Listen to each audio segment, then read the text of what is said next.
Halo, rekan mahasiswa, selamat berjumpa lagi. Assalamualaikum warahmatullahi wabarakatuh. Di Bisnis Kampus bersama Anggono Raras. Topik pada diskusi ini saya ambil sesuai dengan kondisi yang sedang hangat tentang KLB Demokrat. Saya ambil tema daya jual Demokrat tinggi. Memang kondisi sekarang ini Partai Demokrat sedang menjadi primadona. Primadona untuk dibeli orang karena tahu-tahu ada orang di luar Demokrat mampu menggerakkan anggota-anggota Demokrat yang tentunya notabene di sini mau menjual dirinya untuk melakukan KLB. Nah, baik, rekan-rekan mahasiswa, saya akan mencoba merangkum diskusi yang akan kita lakukan agar rekan-rekan mahasiswa lebih paham dari sisi strategi persaingan antar partai.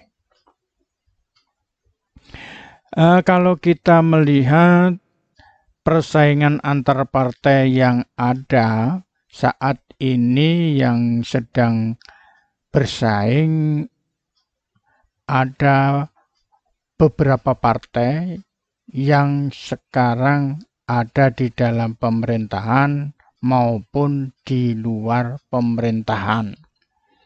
Jadi kalau kita lihat yang ada di pemerintahan itu ada jelas-jelas adalah Partai Demokrasi Indonesia, kemudian Gerindra, kemudian Partai Kebangkitan Bangsa, Golongan Karya, Nasdem, kemudian P3. Sementara untuk PAN itu bisa kadang-kadang ikut pemerintah, bisa kadang-kadang ikut di luar pemerintah. Jadi kelihatannya tergantung angin. Kemudian kalau yang di luar pemerintahan jelas adalah Partai Demokrat dan Partai Keadilan Sejahtera atau PKS. Kita pernah mendengar petinggi Partai Demokrat itu menyatakan Partai Demokrat not for sale.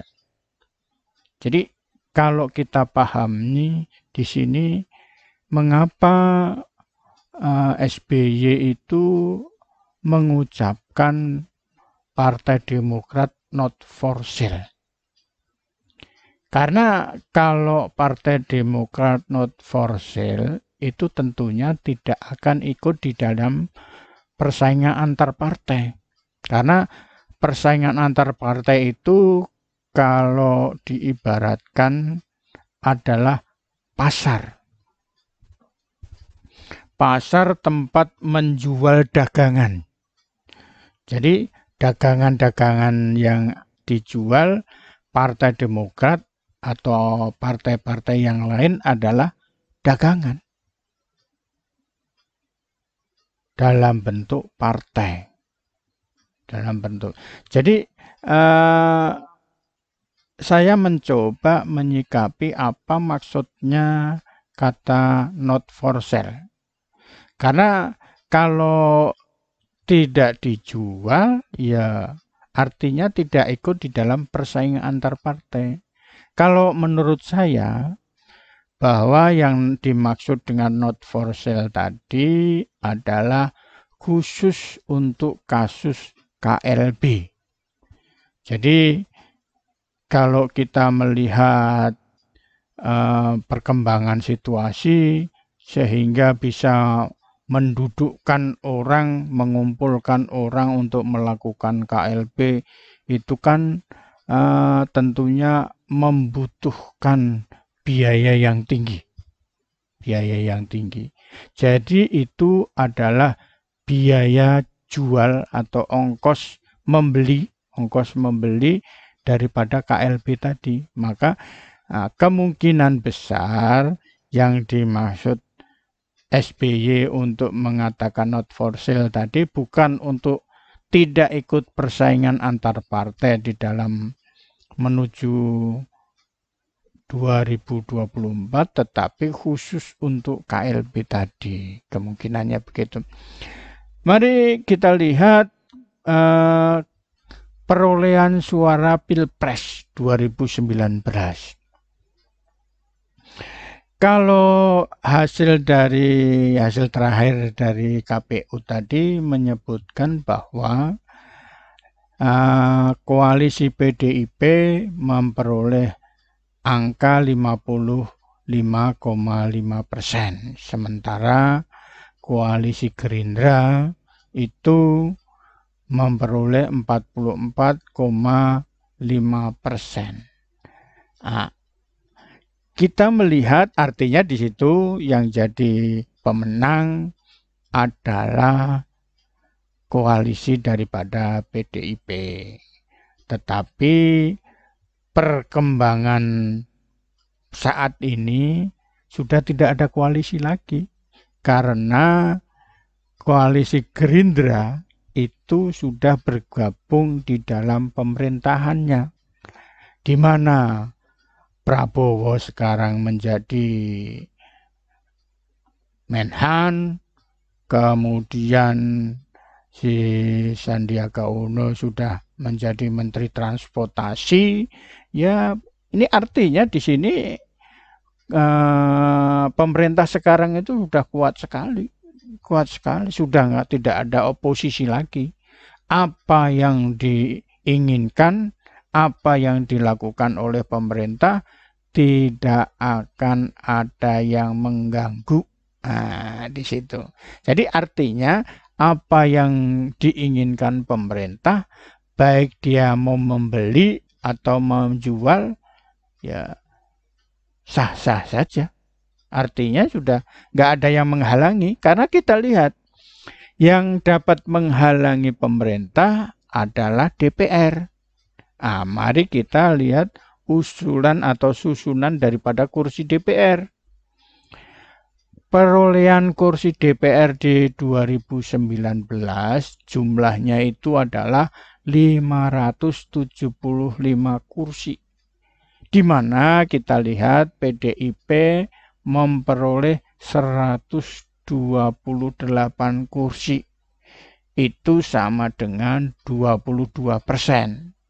Sementara Golkar 85 kursi sama dengan 15%. Kemudian Gerindra 78 kursi dengan persamaan 14%. Kemudian Nasdem, PKB, Demokrat, PKS, PAN, dan P3. Sekarang kita lihat yang di luar pemerintahan kan hanya Demokrat sama PKS. Kalau PAN kan kadang masuk, kadang tidak. Jadi kita tidak bisa mengatakan fix dia itu di luar atau di pemerintahan. Jadi kekuatan yang ada di luar pemerintah itu hanya 18% dikurangin dengan PAN. Karena kalau ditambah PAN sendiri juga masih di 18 ditambah 8 itu 26%, kecil. Jadi apa yang diinginkan oleh pemerintah itu dapat dilakukan. dapat terjadi, maksudnya seperti itu.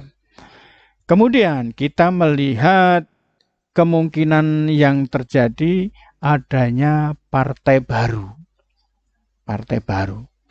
Partai baru yang patut diperhitungkan itu ada beberapa.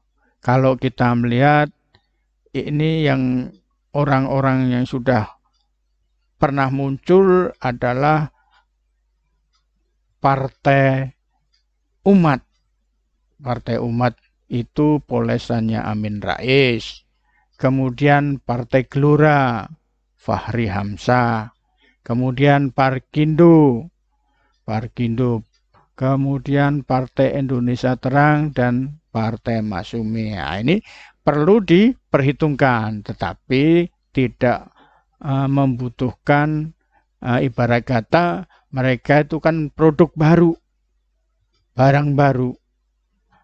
Produk baru sehingga dia masih mencari bentuk, masih mencari pasar. Sehingga oleh pemain lama itu ya kalau bisa dirangkul, kalau tidak bisa ya ditenggelamkan, ibarat kata kan begitu. Jadi ini persaingan ini perlu diperhitungkan karena kalau kita melihat seperti sejarah-sejarah sebelumnya itu kita tidak boleh menganggap remeh. Kemudian kita melihat kenapa KLB itu menjadikan Muldoko jadi ketua umum. Kalau apa keinginannya? Kalau kita lihat kejadian serupa pernah terjadi di eranya zaman Soeharto yang membuat PDIP menjadi dua. Akhirnya PDIP-nya Suryadi sama PDI Suryadi akhirnya lepas menjadi ada partai baru PDIP Megawati. Nah, di situ. Ini kan sebetulnya berulangnya sejarah. Jadi belajar dari sejarah ini sama Muldoko. Keinginannya apa? Kalau di dalam kejadian Soeharto tadi, di sini kan dia melemahkan. Nah, sekarang pertanyaannya, apakah Muldoko ini pengen merusak Partai Demokrat atau ingin menguasai Partai Demokrat? Nah, atau hanya pengen melemahkan Partai Demokrat. Sebetulnya kejadiannya hampir sama dengan yang lama tadi di PDI dipecah menjadi PDI dan PDIP gitu. Nah, apakah semua ini ada kaitannya dengan strategi bertahan untuk menjadi kejadian di 2024? Nah, jadi kita lihat saja. Kita jelas-jelas kita melihat saat ini antar partai yang ada di situ sudah mulai terjadi persaingan. Persaingan tentunya apa yang dilakukan pada saat KLB itu adalah untuk menggoyang karena diperkirakan Partai Demokrat itu adalah partai kuda hitam yang kemungkinan besar bisa menggoyang di 2024. Kita lihat di sini mendudukkan Muldoko sebagai ketua Demokrat dalam proses KLB. Nah, maksudnya apa?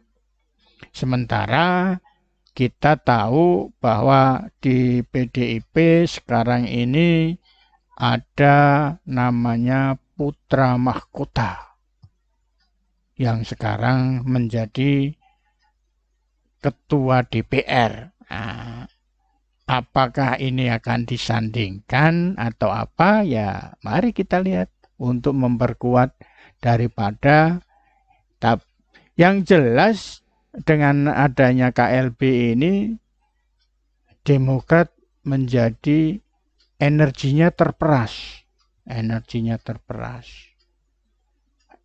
Nah, ini kita mengingatkan saja, ya itulah kondisi adanya pelemahan atau kegiatan yang dilakukan oleh persaingan antar partai. Karena kalau kita melihat di dalam persaingan antar partai tadi itu ada namanya ancaman dari substitusi. Nah, di dalam pasar partai tadi antar partai berantem sendiri. Mereka berantem, kemudian ada tekanan-tekanan dari substitusi yang bisa mengolah. Contohnya kekuatan Islam. Kekuatan Islam itu ancaman bagi pemerintahan saat ini. Kemudian daya tawar daripada pendukung.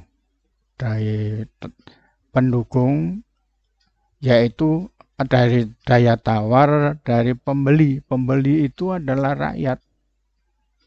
Rakyat yang ditawarkan, ini loh ini merupakan ancaman juga kalau kita tidak ini. Kemudian ancaman dari pendatang baru. Pendatang barunya ya partai-partai baru tadi. Kalau pihak yang sedang eksis sekarang tidak berjaga-jaga, tentunya mereka akan menggeliat.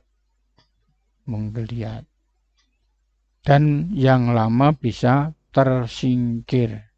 Kemudian adanya daya tawar dari supplier. Di sini daya tawar supplier itu adalah daya tawar penyandang dana. Nah, saya punya duit, tapi kebutuhan saya harus kamu penuhi. Nah, di situ. Jadi di sini ada namanya strategi bertahan dengan 5 forces untuk menuju 2024 itu sudah terlihat. Karena tidak mungkin seseorang yang dulunya pernah menjadi bawahan atau ini mendongkel mantan atasannya. Jadi artinya ini ada sesuatu kekuatan besar, yaitu bargaining power of supplier tadi yang menggerakkan sehingga terjadi KLB Partai Demokrat.